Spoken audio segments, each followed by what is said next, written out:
Welcome UTRGV EDTC 6340 colleagues. My name is Paloma Padilla. In today's presentation, I will be recreating a presentation on Brazil. I will be demonstrating best practices according to David J.P. Phillips, How to Avoid Death by PowerPoint. I was able to locate an example of a bad presentation on YouTube created by Sophie Jenkins. This presentation was used to model a poorly created PowerPoint and what not to do while presenting one to her ESOL language students. Let me begin first by discussing the history of Brazil. The first people to inhabit the area were native Indians. Pedro Alvarez Cabral discovered Brazil in 1500. Cabral was followed by Portuguese natives that wanted to escape poverty in Portugal. Therefore, the official language of Brazil is Portuguese. Brazil's name originated from pau Brasil, a tree discovered by the settlers to create a red dye. Unlike the Spaniards that wanted to conquer areas they discovered, the Portuguese were far more interested in profitable trade. Here we have a map of South America. As you can see, Brazil is the largest country, and it borders 10 countries for the exception of Ecuador and Chile. Brazil's geography is quite fascinating and complex. Its diverse geography includes mountains, rainforests, islands, plateaus, and much more. This is why Brazil is a major tourist attraction. Brazil is home to the Amazon rainforest. It is home to an estimated one-third of all known animal species and makes up about half of the world's rainforests. Brazil is also home to the Amazon River. It is the second largest river in the world in terms of volume of water. Moreover, Brazil is home to Mount Corcovado. It is a sharp, rocky peak that overlooks Rio de Janeiro.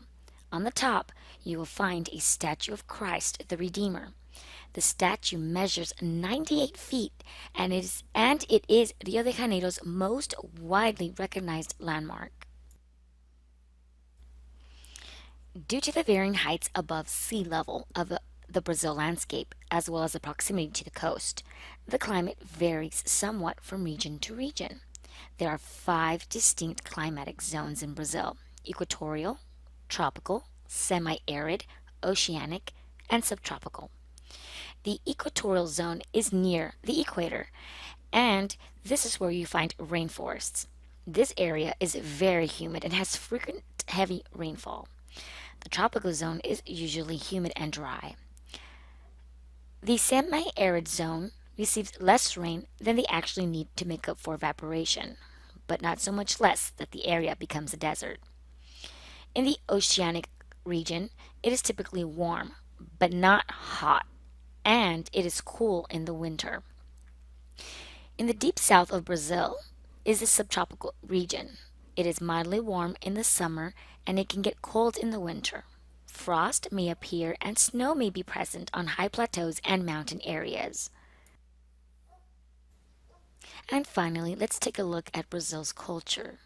Due to the fact that Brazil is very diverse, the culture is too. Brazil is known to be the largest Catholic country in the world.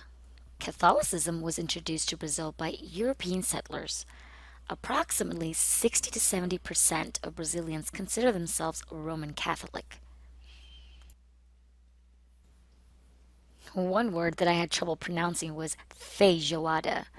Feijoada is Brazil's national dish.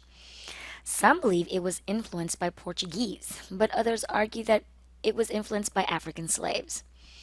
The word feijoa means beans in Portuguese. Feijoada is a black bean stew mixed with different parts of beef and pork. Yummy. And who can forget Brazilian soccer?